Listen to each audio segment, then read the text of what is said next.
దట్టమైన అడవిలోన సిలికలాది గుట్టం గుట్ట మీద చెట్టు కింద నాగులోరి పుట్టం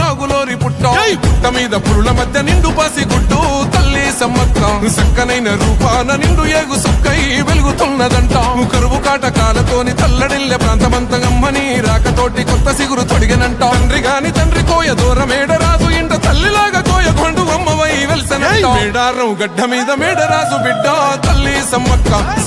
కడుపు పంట సాహసాన మేటి తల్లి సారక్క మేడారం గడ్డ మీద మేడరాజు బిడ్డ తల్లి సమ్మక్క కడుపు పంట సాహసాన మేటి తల్లి సారక్క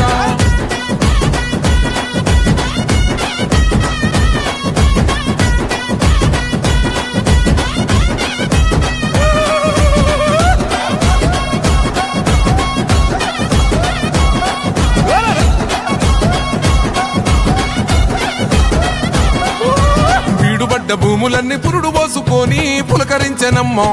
బిక్కుమంటూ బతికగాదివాసులింటో ధాన్యరాసులమ్మా అంతులేని జబ్బులైన ఆకుపసరుతోని నయము చేస్తివమ్మా తల్లిని మహిమలన్నీ ఎల్లలోకమందు చూపినావమ్మా కల్లోల ప్రాంతాన్ని అమ్మవై సాకినావు పగిడిద్ద రాజును లగ్గమాడుకున్నావు వండంటి బిడ్డలకు నీవు జన్మనిచ్చినావు సారక్క జంపన్న నాగులమ్మలే తల్లి మేడారం గడ్డ మీద మేడరాజు బిడ్డ తల్లి సమ్మక్క కడుపు పంట సాహసాన మేటి తల్లి సారక్క మేడారం గడ్డ మీద మేడరాజు బిడ్డ తల్లి సమ్మక్క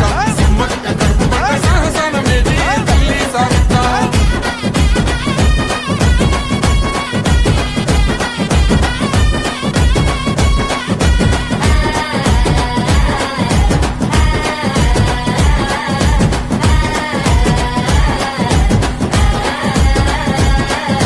కోయగొండు ఆదివాసి నోటికాడి ముద్ద కొల్లగొడదమాని కాకతీయ రాజులేమ పన్ను గట్టమాని కక్ష గట్టినారు యుద్ధమైన సిద్ధమంటూ శిస్తు ఏడిదంటూ శివాలెత్తినారే తల్లి బిడ్డలంతా కూడి శత్రుముఖనంతా మట్టు పెట్టినారే వందలాది సైన్యమంతా చుట్టుముట్టి తల్లులా ఏటుకొక్క పోటు వేస్తే నెత్తురెంత వరదలో సంపంగె వాగు నిండ బారినాది ఏరులా దద్దరిల్ల యుద్ధకాండ మేడారం నేలనా మేడారం గడ్డ మీద మేడరాజు బిడ్డ తల్లి